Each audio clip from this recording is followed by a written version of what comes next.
está, ¿no? Bueno, no importa. Bueno, muy buenas noches.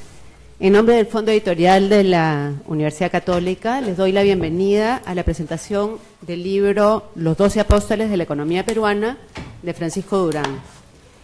Necesito que voy a limpiar mis anteojos, que no veo nada. Esta es una ocasión muy importante para nuestro sello editorial, porque presentamos un libro que no solamente es un gran aporte para nuestro catálogo, sino que es además de lectura obligatoria para comprender quiénes están detrás de muchas de las decisiones económicas, sociales y políticas que se toman en nuestro país. Creo que puede ser un libro que nos abre a ideas, nos permite no solamente enterarnos, no solamente tiene información, sino que es un libro que nos lleva a reflexionar sobre una serie de temas y de decisiones y de cómo funciona nuestra economía. Es además producto de una investigación muy exhaustiva sobre los 12 grupos empresariales más influyentes y poderosos en el Perú, 6 provincianos, 6 limeños. Definitivamente, como sucede en toda selección, no están todos los que son, ni son todos los que están, y seguramente además me imagino que muchos de los que están estarán molestos por estar y muchos de los que no están estarán molestos porque no los incluyeron. Pero bueno, así es la vida. Desde hace algunos años hemos sido testigos del crecimiento de empresas que dominan el mercado económico peruano actual, y si bien existe mucha información sobre ellas, no sabemos a ciencia cierta cuáles son sus orígenes, cómo establecieron sus conexiones políticas, hasta qué punto las familias fundadoras de estos grupos controlan las empresas, cómo logran su riqueza, entre otras muchas interrogantes. Francisco Durán hace un recorrido por cada uno de estos grupos y nos cuenta sus historias completas con información de primera mano. No les voy a contar cuáles son esos grupos porque a la salida lo pueden comprar y ahí se van a enterar, y acá tampoco van a contarles cuáles son los grupos. Bueno, ese libro entonces es imprescindible, sobre todo para los que vivimos el día a día, escuchando los escándalos de corrupción que han sacudido Latinoamérica a raíz de las investigaciones judiciales que todos conocemos. Digamos, hay mucho coyuntural. Creo que es un libro que, más allá de que es del Fondo Editorial al que represento, recomiendo vivamente. Para conocer más sobre este libro nos acompañan en la mesa Fernando Villarán y Rosa Laiza. Fernando Villarán es ingeniero industrial por la UNI y magíster de Economía por la PUC. Ha sido ministro de Trabajo y Promoción del Empleo, funcionario del BID, director de COFIDE y presidente de la comisión organizadora del CEPLAN. Actualmente es decano de la Facultad de Ingeniería y Gestión de la Universidad Antonio Ruiz de Montoya. Rosa Laiza es magíster en Ciencia Política por la New School for Social Research de Nueva York, y tiene estudios de doctorado en la Universidad de Fordham. Es profesora del Departamento de Ciencias Sociales en la PUC e investigadora sobre espacios públicos, ciudadanía y sociedad civil. Finalmente, el autor, Francisco Durán, es PhD en estudios latinoamericanos por la Universidad de Berkeley y sociólogo por la PUC.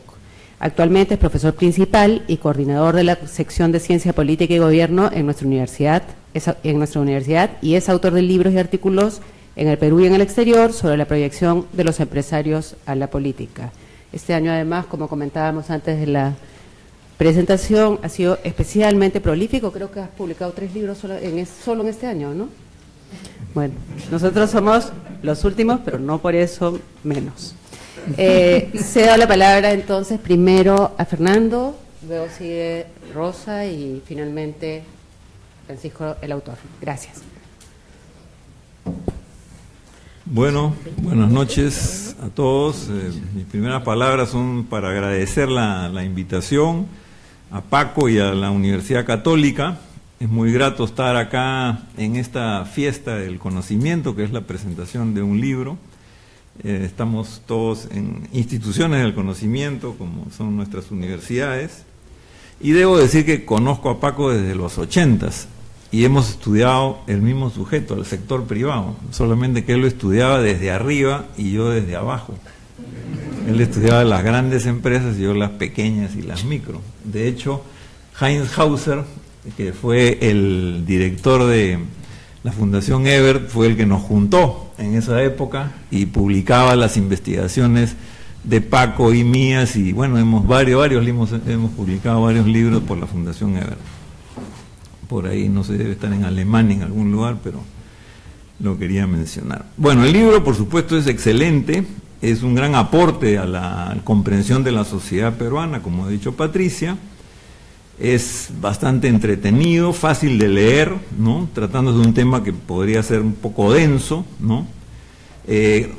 Trata o maneja todos los niveles, digamos, relevantes en el análisis, como es el económico, social, político, institucional, ideológico, y se habla de vida de personas, de familias, de empresas, instituciones, ¿no? Y por lo tanto es muy rico en eso, en información y en digamos, contenido. Lo que más valoro, por supuesto, es la postura académica indeclinable de Paco. Yo lo considero un investigador pura sangre, ¿no? Y en este tema es importante porque de los grupos económicos, de los grandes empresarios, de los millonarios, pues se habla mucho, ¿no? Y la mayoría pues es de halagos, ¿no es cierto?, sobonería, muchos hasta artículos, no sé, pagados, en fin, ¿no?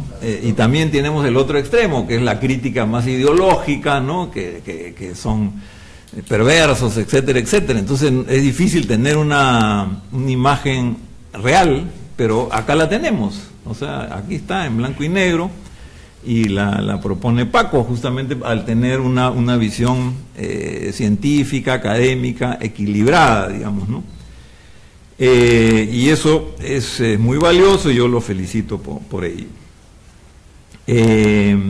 Yo iba a mencionar los grupos, pero Patricia me ha dicho que mejor no, ¿no es cierto? Mejor dicho, he escuchado eso, ¿no? Puedo mencionar para conocimiento claro. Eso no va aquí, nadie va a dejar de comprar el libro porque, pero de repente puede haber hasta más interés. Divide los grupos en dos, digamos, ¿no?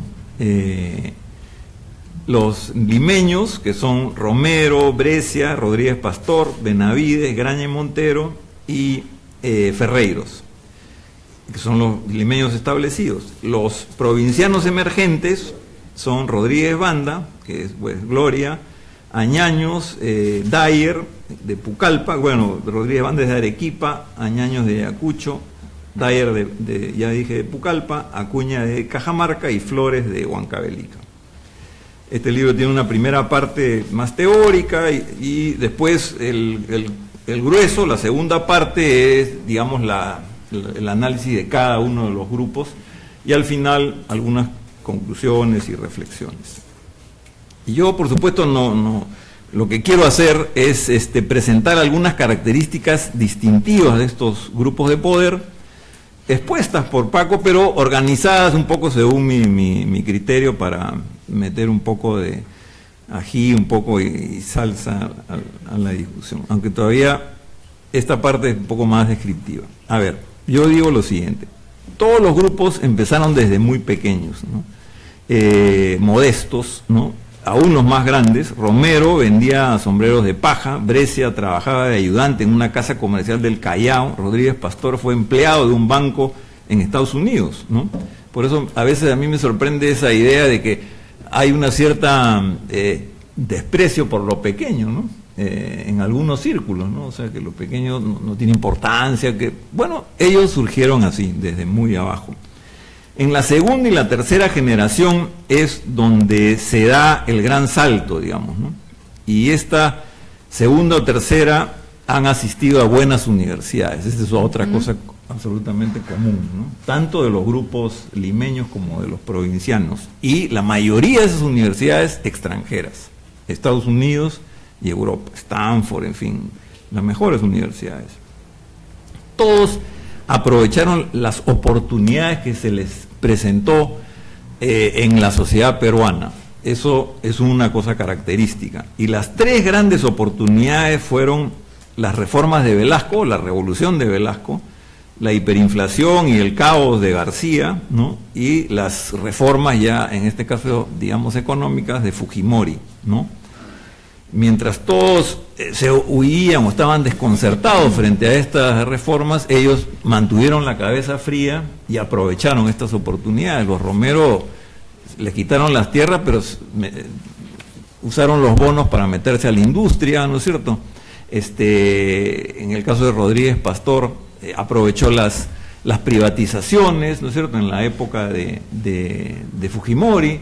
Entonces aprovecharon. Y eso me recordó, digamos, esa famosa frase de el consejo del barón de Rothschild, que dice: cuando haya sangre en las calles, compra propiedades, ¿no es cierto?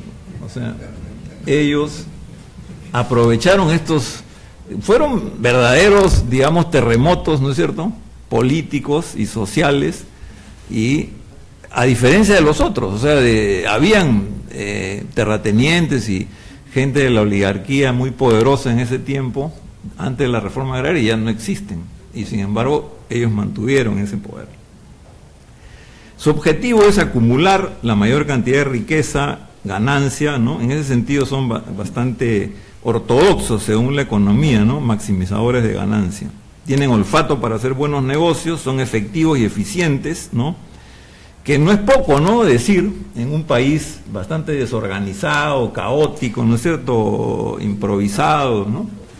Es bastante, pero no llegan a ser innovadores, Esa parte todavía no la han recorrido, digamos, y eso Paco conoce que soy chumpeteriano y lo extraño eso, pero en fin, es bastante en cuanto a ser eficientes. Todos usan de alguna u otra manera paraísos fiscales, ¿no?, para guardar el dinero, hacer transferencias, transacciones, ¿no? E incluso sus holdings o las cabezas de todo el grupo están en esos lugares, ¿no? En las Bahamas, Gran Caimán, Chipre, Bermudas, ¿no? Y Uruguay, que también es bastante liberal en ese sentido. Por otro lado, son empresas muy complejas, son grupos muy complejos, tienen muchas empresas, y acá ustedes pueden ver en las páginas, hay unos organigramas, pues, pero difíciles de seguir, porque son una cantidad muy grande. Quiero mostrar algunos, ya se me han pasado aquí, miren, así está, full, pues, ¿no?, lleno de los cuadritos, ¿no es cierto? Y entonces, si juntas el uso de paraísos fiscales más una gran cantidad de empresas y la complejidad de su manejo, es muy difícil que haya una supervisión tributaria. Por eso en general pagan pocos impuestos, y eso explica por qué tenemos una presión tributaria tan baja, digamos, ¿no? Tienen muy buenas relaciones con los gobiernos, ¿no? Por otro lado, combaten y tienen malas relaciones con los sindicatos. En ese sentido tienen el modelo Walmart, ¿no es cierto?, que se precia de no tener sindicatos y despide y contrata por millones de dólares abogados para que voten a sus dirigentes, y creo que siguen ese modelo, y tienen una muy fuerte influencia todos en los medios de comunicación. Algunos hallazgos o sorpresas, digamos, que he tenido, que me gustaría compartir con ustedes. Los añaños no son campesinos pobres, sino terratenientes, ¿no? Marta Rodríguez está por ahí, me ha confirmado eso, que ella los ha conocido. La opción de Huancaruna, que, digamos, por café orgánico y todo eso, o sea, una modernidad, viene de haber estudiado en Alemania y sus contactos europeos. Rodríguez Banda se llevó muy mal y no fue aceptado por la sociedad arequipeña, pero sí fue aceptado por la Southern y otras empresas extranjeras que lo contrataron y ayudaron en su acumulación originaria. Todos los jefes de grupos limeños y sus familias son socios del Club Nacional, es una constante, ¿no? Y los provincianos creo que quieren entrar y no pueden, no me quedó claro eso, digamos. Ni siempre sentado eso. Algunos no quieren, entonces hay una rebeldía, digamos. Añaños contrató al gerente general de Coca-Cola, su mayor competidor, lo cual es una decisión inteligente, ciertamente, ¿no? Todos los grupos provincianos están bajo sospecha, de haber obtenido sus fondos de manera ilegal, ¿no? Eso no se les borra, digamos, a pesar de que no hay tantas pruebas, ni documentos, ni cosas por el estilo. Y la última, es que el cardenal Cipriani aparece solo en un párrafo en la página 120, vinculado al grupo Romero, ¿no? Y al Opus Dei, pero en realidad es uno de los hombres más poderosos del Perú. Entonces, yo creo que también influye en otros grupos y no aparece por el otro lado. O sea que en realidad eso sería para darle una revisión, digamos, ¿no? Porque está subestimado, digamos, en todo caso. Ese es mi último comentario en ese sentido. Y dejo para el final algunos temas ya más polémicos, digamos, ¿no? Para el debate, ¿no? Tenía como 20, pero por el tiempo he tenido que escoger 5. Entonces, bueno, paso. Bueno, comienzo con el título del libro, ¿no? Que puede ser marquetero y de repente hay que dejarlo así, pero es un poco, no corresponde al contenido, es equívoco, digamos, porque en realidad pues esto comenzó con los 12 apóstoles que seguían o que convocó Alan García en su gobierno, ¿no? Entonces el Cristo era Alan García y los apóstoles eran los ¿no? Bueno, esa situación ya no existe, ¿no? En realidad ellos son los Cristos o los dioses, si quieren, o sea, ¿no? Y todo el resto lo siguen a ellos, digamos, incluyendo los políticos, ¿no? Ministros, en fin, una llamada de Romero es más importante que una llamada al presidente, digamos, ¿no es cierto? Esa es la realidad actual. Entonces, para la segunda edición, el título podría ser Los dioses del Olimpo peruano, digamos. No los apóstoles.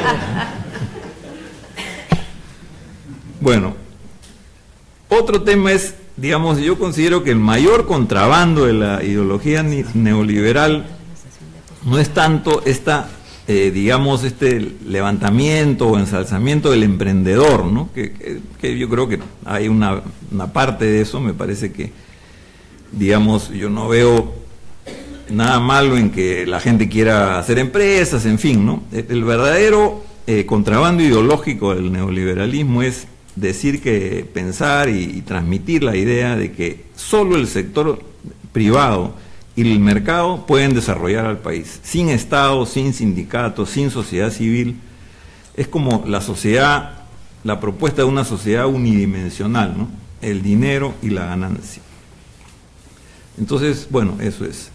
Entonces, bueno, 3. En el idioma inglés no existe la palabra empresario, ¿no? Como ustedes saben. Existe entrepreneur, que es emprendedor, y existe businessman, que es hombre de negocios. No hay nada en el medio, digamos, ¿no? En castellano sí usamos empresario, que está más cerca de emprendedor, ¿no?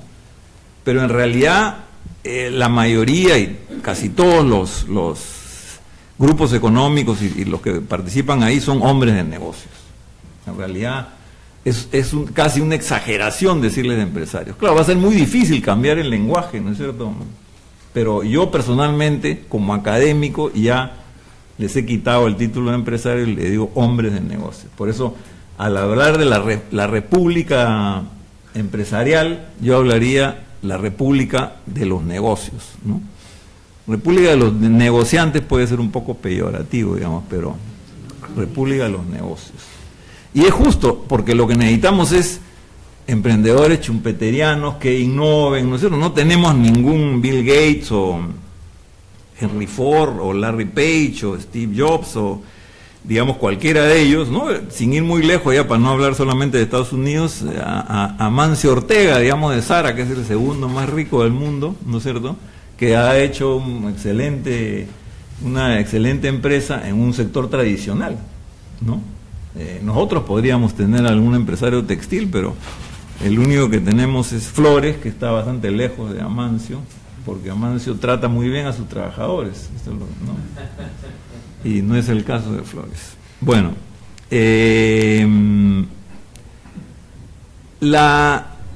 digamos, tiempo agotado. Ya, ahorita acabo. Me faltan dos ideas nada más. En realidad todos estos grupos se han internacionalizado o transnacionalizado, y esto, digamos, puede ser hasta positivo, digamos, ¿no? Aliarse con otras empresas, con empresas extranjeras, están mejor ubicados en la economía global, ¿no es cierto? y yo considero que es bastante mejor, digamos, que lo que podría ser el modelo de negocios que hemos visto en los últimos tiempos, en donde familias, yo no sé si calificarlo de grupos, pero familias han vendido sus empresas, ¿no? El caso más emblemático es WOM, ¿no? Yo he escrito artículos varios, alabando a los WOM, felicitándolos, y de repente resulta que me quedé en el aire, digamos, ¿no es cierto? Porque, ¿no? Pero no solamente WOM, sino también Bacus, tremenda empresa, ¿no es cierto? ¿No? Se vende en WAN, ¿no? Inca Kola, Donofrio, Clave 3, que es la empresa más importante de seguridad, que yo le di cuando estaba en el ministerio un premio por el manejo de sus trabajadores, y el otro día me encontré el dueño y dije, ya vendí mi empresa. Muy orgulloso, digo, la verdad que me dio pena, y yo te voy a quitar el título. Pero frente a este modelo de negocios, que no es más o menos generalizado, yo me he encontrado un profesor, debo decir de la Católica, de administración, que él dice que les enseña a sus alumnos cómo vender sus empresas. Yo me quedé una pieza, le dije, oye, ¿qué te pasa? Pero hay esta idea, entonces frente a esto, los grupos económicos serían algo así como una reserva de nacionalismo. Lo único que nos queda, digamos, ¿no es cierto? Porque es verdad, están mezclados con empresas extranjeras, pero finalmente no están vendiendo, digamos, ¿no es cierto? Y son grupos que están creciendo, acumulando. Bueno, eso nos pasa cuando vamos al supermercado, digamos, ¿no? En lugar de ir a WOM, podemos ir a Plaza Vea y así sucesivamente, pero si, digamos, hay este elemento, digamos, que lo considero importante, digamos, ¿no? Una especie de trinchera de la nacionalidad, cosa paradójica, digamos, ¿no? Paradójica, pero en fin. Y por último, ya quiero recoger el tema que plantea Paco en su capítulo final, que es el de las élites dominantes versus las élites dirigentes, ¿no? Que creo que esto obviamente tiñe el libro. Ahí estoy de acuerdo con él, ciertamente, que nuestros grupos de poder pertenecen a la primera, digamos, clasificación, ¿no? De élites dominantes.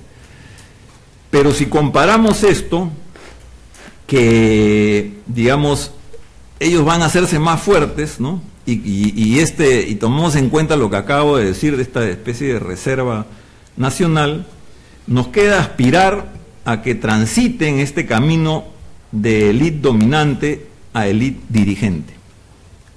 La sociedad civil activa y vigilante, instituciones como la Universidad Católica y la mía, la Ruiz de Montoya, pequeño comercial, ¿no? Y autores como Paco, ¿no? Que les digan sus verdades, seguramente van a ayudar en este camino. Muchas gracias.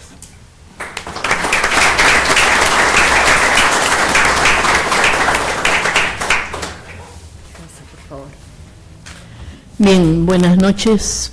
Yo también, en primer lugar, quiero agradecer la invitación para comentar el libro de Paco. Creo que es una oportunidad de conocer al Perú desde otro ángulo y de hacerse también un montón de preguntas acerca de cómo ha cambiado el país, ¿no? Porque creo que la imagen que él nos presenta de estos grupos empresariales resumen una serie de cambios, ¿no? Y un poco en ese contexto grande yo quiero introducir mi comentario, ¿no? Pero una primera cosa que quería decir respecto del libro, y en eso coincido con Fernando, es que es muy interesante esta mirada analítica que nos presenta Paco en el libro, ¿no? Es una mirada analítica donde está lo económico, está lo político, está lo social, hay una serie de historias concretas que creo que nos dan una imagen bastante matizada de lo que constituyen estos grupos, ¿no? Sin caer en digamos, en estos lugares comunes que mencionó Fernando, pero también tratando, yo diría, y creo que yo veo ahí un aporte muy interesante, tratando de afinar la mirada sobre cada uno de estos grupos, ¿no? Es decir, dónde están los elementos en común y dónde están las particularidades, cosa que no es sencilla, especialmente en un tema en el cual la información no es un elemento accesible, ¿no? Sino todo lo contrario. O sea, y ahí también creo que hay que apreciar en este trabajo la cantidad de, vamos a decir así, estrategias que usa Paco para recoger información que le sea útil para hacer esta descripción, ¿no? ¿Por qué? Porque, digamos, básicamente estos grupos no están, si bien pueden tener mucho poder, no están bajo los reflectores, sino todo lo contrario, ¿no? Y ahí además hay un elemento que hermana, diríamos así, a los grupos limeños, digamos, que vienen de los 70 o un poco antes, con los que han nacido los provincianos que vienen de los 90, este asunto de no querer estar en los reflectores, ¿no? Entonces, eso, digamos, lo aprecio porque, digamos, en lo personal, quiero leer el libro, me recordó, yo hice mi tesis de bachillerato para la licenciatura en Sociología en la Católica sobre grupos empresariales. Y me recordó, digamos, todo ese trabajo de hormiga, de juntar la información para poder dar una imagen, ¿no? Ahora, frente a esto, también en términos, digamos, de agendas, a una agenda gruesa hacia adelante, yo quiero señalar 2 puntos antes de entrar a mis comentarios, que son 2 cuestiones bien generales, ¿no?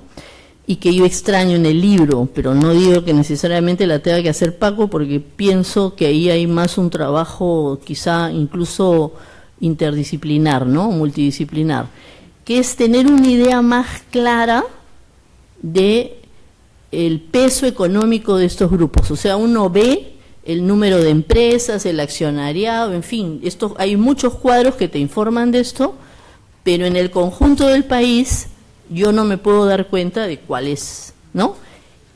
Cuál es el peso del conjunto y cuál es el peso de cada uno en el conjunto, digamos así, ¿no? Y obviamente esa es tarea también de economistas, no solamente, digamos, de un sociólogo, ¿no?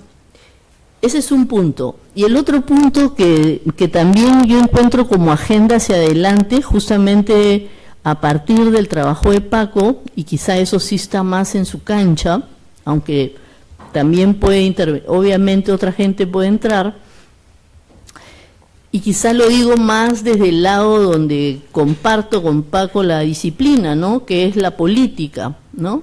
Y él señala la relación, que para todos es conocida, entre el poder económico y el poder político, y nos indica que hay una serie de mecanismos que se utilizan en esta relación, ¿no? Habla del triángulo, habla de la captura del Estado y señala, digamos, las características de estos mecanismos, ¿no? Y a mí me parece que este es un campo muy interesante, muy rico, que necesita ser mucho más sistematizado. Y quizá que esa sistematización depende de los sectores, ¿no? O sea, la forma como se da esta relación entre economía y política depende de los sectores. Y claro, Paco en la información que maneja te lo hace ver, ¿no? Pero quizá yo desde mi lado más político me quedo con hambre, ¿no? Y digo, este es todavía un terreno para seguir conociendo de una manera más clara, porque creo que eso también nos da una mejor idea de cómo se estructuran las relaciones entre economía y política en nuestro país, ¿no? Un segundo, eso era un punto general que quería señalar. Un segundo punto que quiero señalar es que me parece que de las grandes novedades de este libro es sobre todo la parte de los grupos provincianos, ¿no? Al haber sistematizado esa parte. De lo otro se conocía un poco, quizá no de una manera tan organizada, ¿no? Pero este sector aparece mucho más nuevo y, como ha dicho Fernando, aparece muy claro un origen social, en algunos casos bajo y en otros mediano, depende, ¿no? Pero lo que uno ve son grupos que han emergido claramente y que hoy día, digamos, estos grupos provincianos, llamados así por Paco, provincianos, a diferencia de los otros llamados limeños, ¿no? Han crecido y han llegado a globalizarse, al igual que los limeños, ¿no? Pero yo me preguntaba, en relación a estos grupos provincianos, dado justamente esta característica, en el Perú se habla tanto de emprendedores y tanto de que el ser emprendedor puede ser una carrera que te lleve al éxito o que te lleve a mejorar tu posición. ¿Por qué este sector de grupos económicos, digamos, familias empresariales, ¿no? ¿Por qué no se vinculan a este sector, ¿no? ¿O por qué no tienden puentes? ¿O por qué no buscan formas de relacionarse, ¿no? En el libro, Paco nos explica que, al igual que los limeños, digamos, no cultivan los sindicatos, y que si cultivan actividades de responsabilidad social no queda claro cuál es el peso que puedan tener, porque la información no es muy transparente, ¿no? Y que más bien lo que uno ve es una serie de rasgos que los hace parecerse a los limeños, más que separarse de los limeños, ¿no? Me refiero a ese comportamiento que acabo de mencionar y al mismo hecho de no generar este tipo de relaciones, ¿no? Y frente a eso,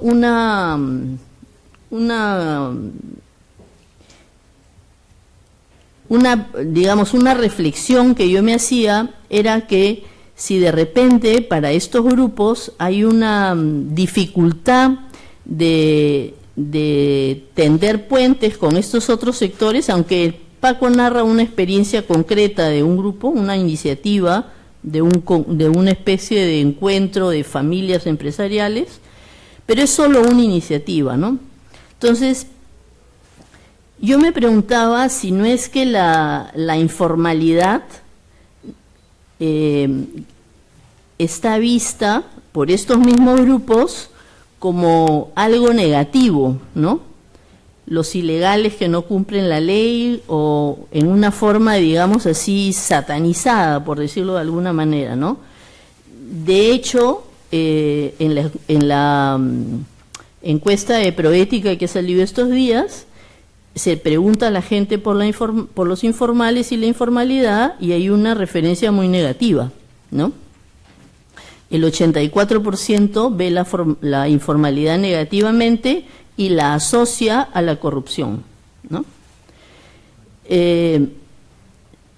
Entonces, quizá esa es una razón, digamos, para no relacionarse con este sector, o simplemente el hecho de, digamos, sentirse complacidos con su poder y quedarse sobre todo a ese nivel, ¿no? Y sobre eso tenía, digamos, como otra pregunta que me suscita también el texto, ¿no? Y es si basta ser un empresario exitoso para tener legitimidad en el Perú, ¿no?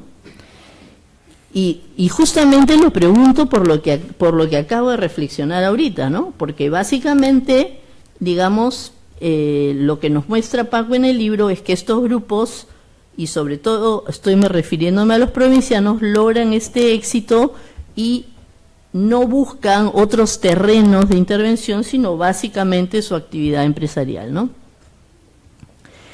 Y regresando otra vez a la encuesta de Proética, uno ve la asociación que se hace en el Perú, que hace la población, entre empresario y complicidad con la corrupción, ¿no? Hay un 85% que dice que el empresario es más cómplice que víctima de la corrupción, ¿no? Y ciertamente, digamos, uno sabe que en un país en el cual hay grandes desigualdades sociales, hay mucha dificultad por parte de la población en general de reconocer de una manera, no sé cómo decirlo, de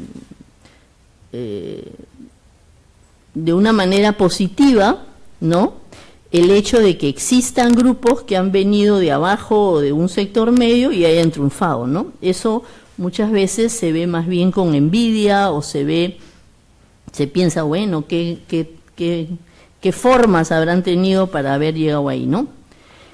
Y digamos, todo esto lo señalo porque no deja digamos, de sorprender el hecho de que estos grupos, habiendo tenido este recorrido tan particular, se mantengan, como dije antes, a ese nivel, ¿no? Y un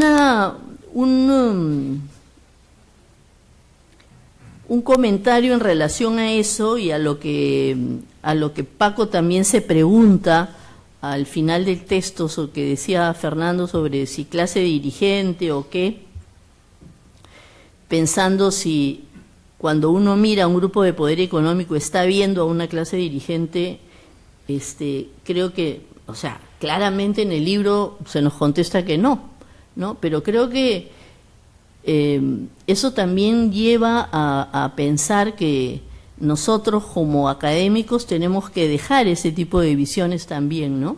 Es como que en el país surgen liderazgos desde muchos otros sectores, ¿no? Y a veces creo que tenemos esquemas en los cuales, digamos, quienes tienen poder económico o han logrado un cierto poder tienen que tener ese rol, y de repente la realidad más bien nos está diciendo lo contrario, ¿no? Aunque lo ejerzan de hecho, y eso es lo que resulta tan contradictorio en todo esto, aunque ese rol lo ejerzan de hecho en el manejo de sus propias empresas y en el peso que esas empresas tienen dentro de la vida del país, ¿no? Un último, y eso llevaría, digamos, a toda una discusión sobre, bueno, de qué hablamos cuando hablamos de liderazgo político, ¿no? Ya las mismas instituciones políticas han cambiado mucho a ese nivel. Y un último comentario que quería hacer, que tiene que ver con cuánto se parecen y se diferencian estos grupos entre sí, ¿no? Algo de eso dijo Fernando, entonces quiero solamente señalar un par de cosas, ¿no? Hay una que es muy impresionante, que es la no, vamos a decirlo socialmente hablando, la no relación entre estos grupos, ¿no? Mundos sociales separados, se comparten, según la información que se tiene, muy pocos espacios sociales, ¿no? Y una de las cosas que menciona Paco en el libro es que algunas veces los empresarios que tienen más historia, cuando ven grupos emergentes, se preguntan si eso no viene del narcotráfico, ¿no? Entonces, siempre está, no vamos a decir que no exista esa situación, sí, claro que existe, ¿no? Pero el tema tiene que ver muchas veces más con un prejuicio que con una realidad, ¿no? ¿De dónde viene ese...? Y en cierta manera, en algunos casos, es olvidarse de su propio pasado también, ¿no? Y sobre esto de los prejuicios, de la no relación, a pesar del éxito económico, lo cual habla de lo que es nuestra sociedad, también pensaba en lo impresionante que es cuando uno ve los directorios de las empresas, y en el caso de los grupos limeños, las mujeres no existen, ¿no? Y en el caso de los provincianos, no sé si por necesidad o por convicción, aparecen algunas mujeres en cargos, ¿no? Cosa que también muestra una, digamos así, una pequeña diferencia, ¿no? Pero, digamos, uno encuentra, y eso es lo que yo me pregunto, si a la larga, justamente esta opción de estos grupos, sobre todo de estos grupos provincianos, de mantenerse tan fuerte en su condición de grupos empresariales y en este campo solamente económico, globalizados como están ahora, ¿no será también un camino para, digamos, olvidar su propio pasado, ¿no? Ese pasado que los vincula al Perú, ese pasado provinciano. Me lo hago como una pregunta, yo no puedo afirmar una cosa de esa naturaleza, pero es una de las preguntas que me surge porque también cuando uno mira a los grupos limeños, ve que hay, como dijo Fernando, hay pasados provincianos y hay pasados de no haber sido tan grandes en todos los casos, ¿no? Que son pasados, ¿ya? Entonces uno dice, bueno, es siempre esa digamos, el destino de un grupo de poder económico, ¿no? O sea, no creo que exista una ley al respecto, lo que existen son historias, ¿no? Y frente a las historias uno se hace preguntas, y creo que esas preguntas tienen que ver con el país, ¿no? O sea, con cómo las personas con mucho, poco o mediano poder nos situamos dentro del Perú, ¿no? Gracias.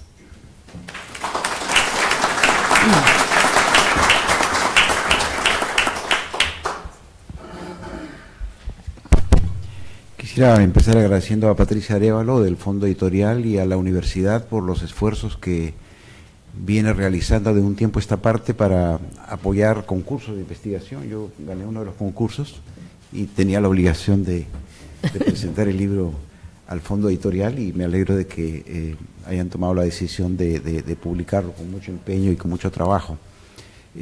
También a mis amigos y colegas que han hecho comentarios, ¿no? Incluyendo precisiones y críticas muy amigables que habrá que tener en cuenta para futuras investigaciones, ¿no? Y a los asistentes por haber tenido la valentía de llegar en este terrible tráfico. Quisiera empezar por el título. El tema de los 12 apóstoles es un tema que viene de los años 80, más estrictamente de julio del año 86, cuando el presidente Alan García, que ya no contaba con la inversión extranjera porque había dejado de pagar gran parte de la deuda externa, cuando ya tenía una situación fiscal precaria y por lo tanto no podía utilizar el Estado como herramienta de desarrollo, llega a la conclusión de que para seguir impulsando, digamos, los niveles de crecimiento tenía que relacionarse, pactar, podríamos decir, con los grandes grupos de poder económico. Entonces, en julio del 86 convocó a este grupo en una de las casas. Y justamente para verificar la historia, me tomé el trabajo de ubicar en Estados Unidos al ministro Saberbein. Y durante 2 horas me estaba dando el detalle de cómo ocurrió esa reunión, porque siempre el testimonio personal es el más valioso. Y ahí se comenzó a hablar de los 12 apóstoles. En realidad había un grupo de economistas y ingenieros y laboralistas que nos reuníamos en una revista que ya no sale, que se llama Actualidad Económica del Perú. Y en esa época el director de la revista, Alberto Graña, y el que habla, fuimos a entrevistar al entonces ministro de Industria, Manuel Romero Caro. Y él nos contó en esa reunión, estamos diseñando un programa especial de incentivos para apoyar las inversiones de los 12 grandes grupos de poder. Y bueno, a partir de ahí comenzó a discutirse este tema de los grupos, y creo que después Caretas acuñó el término 12 apóstoles. Sin embargo, la fama no viene de ahí. Probablemente hubiéramos olvidado este asunto si hubiera quedado como una reunión, que por otra parte ocurren con todos los gobiernos. Fue un año después que en realidad comienza a hablarse de los 12 apóstoles, cuando el presidente García rompe el pacto, o se considera traicionado, e intenta estatizar los bancos, ¿no? Que estos grupos limeños tenían el control del sistema bancario. Y eso yo creo que fue un punto de quiebre, porque la ruptura terminó de convencer a los grandes grupos de poder de que ellos ya no podían apostar a un modelo proteccionista con ciertos niveles de intervención estatal y que debía más bien terminar por aceptar lo inevitable, lo que a ellos les parecía inevitable, abrazar este modelo económico a pesar de que muchos de ellos iban a sufrir las consecuencias. Y efectivamente, en ese periodo es cuando surge la CONFIEP con un liderazgo político muy importante, que se forma la candidatura del Fredemo, ¿no es cierto?, con Mario Vargas Llosa a la cabeza, y que ya se plantea que hay necesidad de ir a un cambio económico, un cambio de las reglas del juego, para salir de la crisis. Y los empresarios en ese entonces terminaban apoyando esa idea. En el interín se agravó la crisis, tanto por la guerra interna como por los efectos recesivos e inflacionarios. Luego vino la sorpresiva elección de 1990, ¿no? El giro inmediato de Fujimori después de la gira a Washington y la visita del emperador del Japón, y se instituyó las nuevas reglas del juego. Eso al principio con shock y luego con procesos de apertura, ¿no? de privatización, de cambio general de casi todas las reglas del juego, la comercial, la financiera, la laboral, la educativa, etcétera, etcétera. Entonces, bajo ese fuego es que se forjaron esta nueva estructura del poder económico que sale luego de este periodo de crisis. Y en ese fuego algunos perecieron, ¿no? Como por ejemplo los cerveceros, ¿no? Que eran familias muy importantes y reconocidas, como los Lanata Piaggio o los Bentín de la Cristal, ¿no? Y otros, ¿no? Que por una serie de razones que yo no he discutido en este libro, dejaron de ser grandes grupos de poder. Y al mismo tiempo, durante la crisis, como bien se ha señalado, van emergiendo, porque la crisis también dan oportunidades, van emergiendo nuevos grupos de poder económico. Entonces, a partir de esta constatación, digamos, de la transformación interna, de la reestructuración que ha ocurrido al interior del poder económico, que planteo la idea de ver quiénes son los actuales 12 apóstoles de la economía peruana. Pero aprovechando esto que había quedado en la memoria histórica, ¿no es cierto?, sobre grupos, digamos, con mucho poder económico, pero también con conexiones políticas, al más alto nivel. Entonces, fue así como fui viendo los rankings, ¿no es cierto?, estas clasificaciones que de distintas fuerzas se hacen de quiénes son los más grandes grupos de poder económico. Rosa lo había mencionado, y ahí me di cuenta de que no debía seguir un criterio estrictamente económico, que lo importante no era tanto en qué lugar del ranking estaban, ¿no? O qué tanto peso tenía, porque si no me hubiera visto obligado con este criterio a escoger los 12 primeros, ¿no es cierto? Dije, creo que aquí me pareció había algo mucho más sustantivo. Entonces, en algún momento llegué a la conclusión de que debía agruparlos en 2 bloques de 6 para tener los 12, ¿no es cierto?, y tener 6 grupos de origen limeño establecidos, ¿no?, viejas familias, ¿no?, muy prestigiosas, y 6 grupos de origen provinciano popular, para hacer un contraste social. O sea, salir de esta cuestión de estudiar los grupos solo desde el ángulo económico, ¿no es cierto? Ciertamente romper con lo laudatorio, que es lo que predomina, o con los silencios, que también realmente predominan, ¿no? Y hacer un juego de espejos entre grupos que tienen elementos en común, ¿no? Como el poder económico, como la relación con los sindicatos, no importa cuál es tu origen social. En general, la mayoría, quizás con la excepción de Ferreiros, son fuertemente antisindicales, en el sentido que despiden dirigentes, digamos, tienen prácticas que quieren evitar la formación o la existencia regular de los sindicatos. Y fijarse también en las diferencias.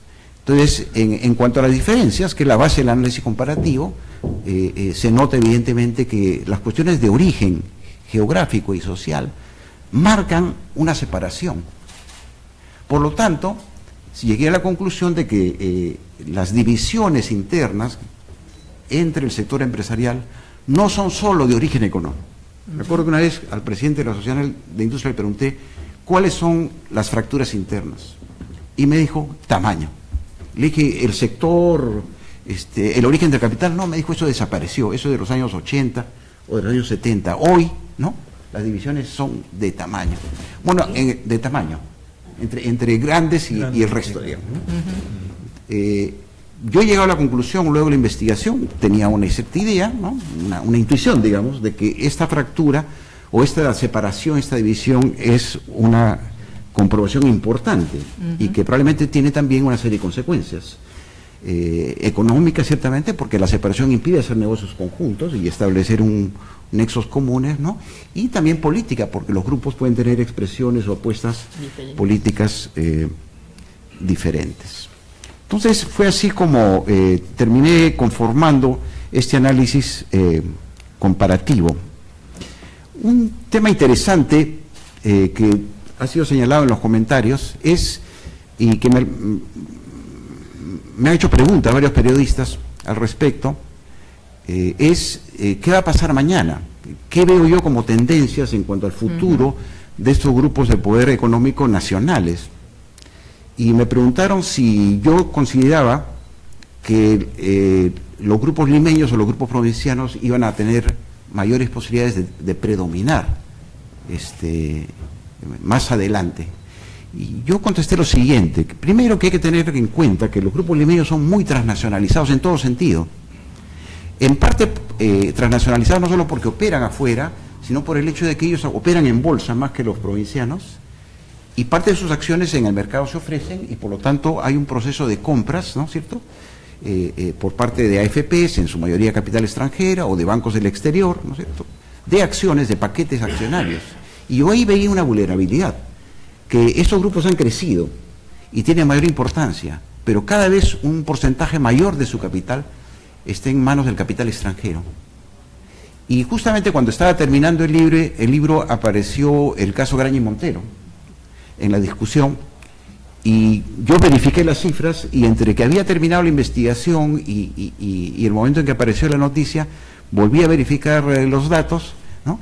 Y ahí aparecía claramente de que el capital extranjero había aumentado su participación, y que si se unían los distintos grupos de accionistas podían decidir quién estaba en el directorio, y efectivamente así sucedió.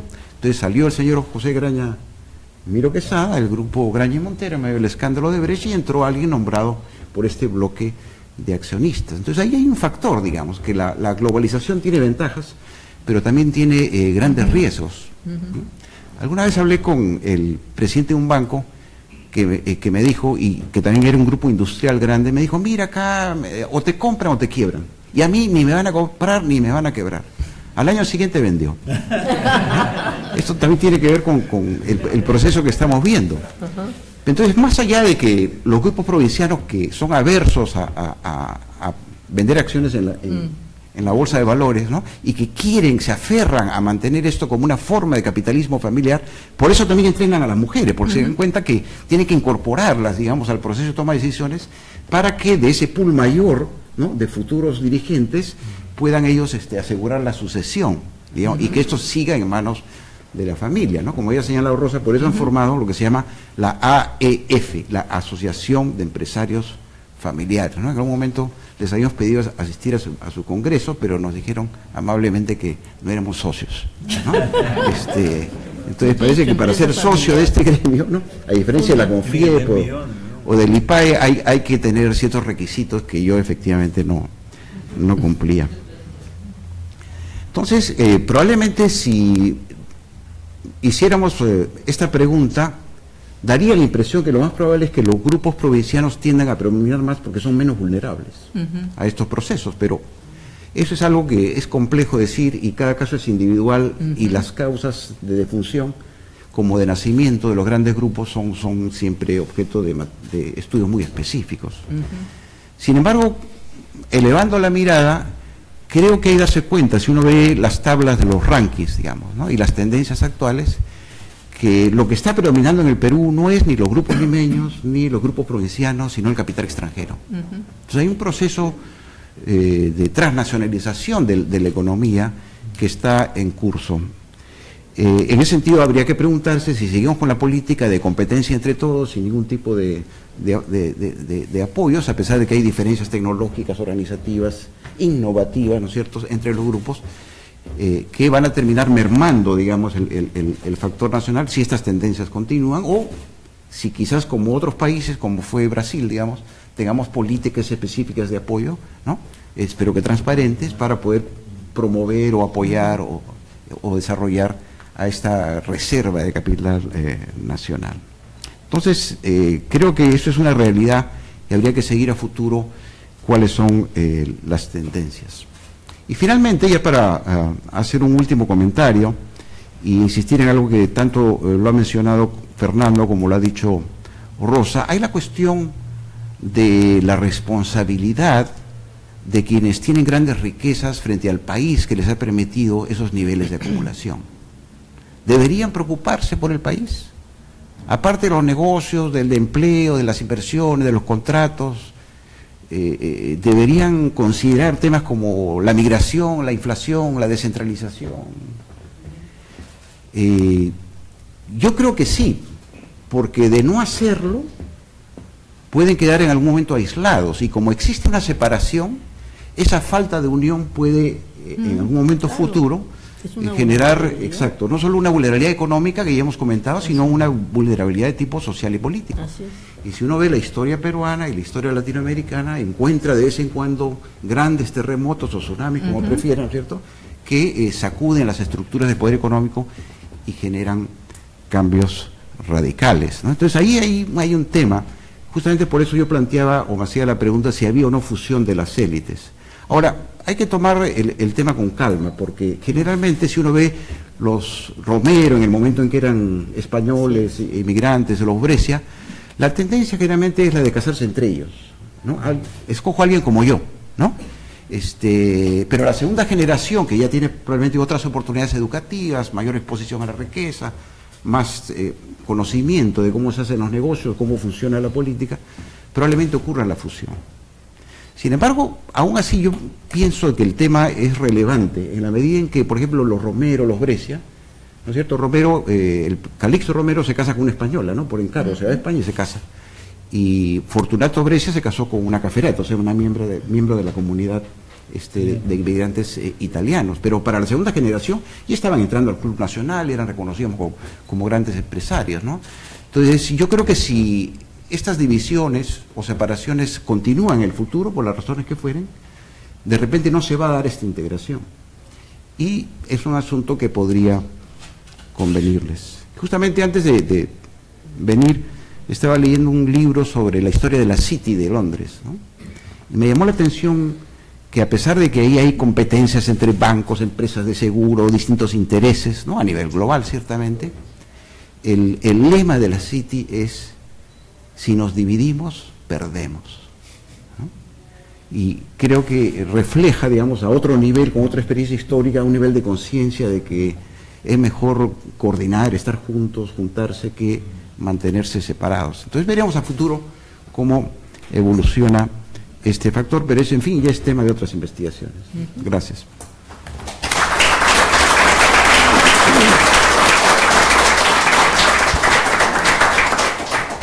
Bueno, muchas gracias a Paco por este estupendo libro, a Fernando, a Rosa por la presentación. Nos han dejado llenos de ideas. Yo he anotado varias, he hablado de empresa, economía, política, responsabilidad, poder, liderazgo, capital, narcotráfico, prejuicios, informalidad, familia. Quiero invitar a tomar una copa y seguir conversando en el hall. Así que, y agradecerles otra vez la presencia.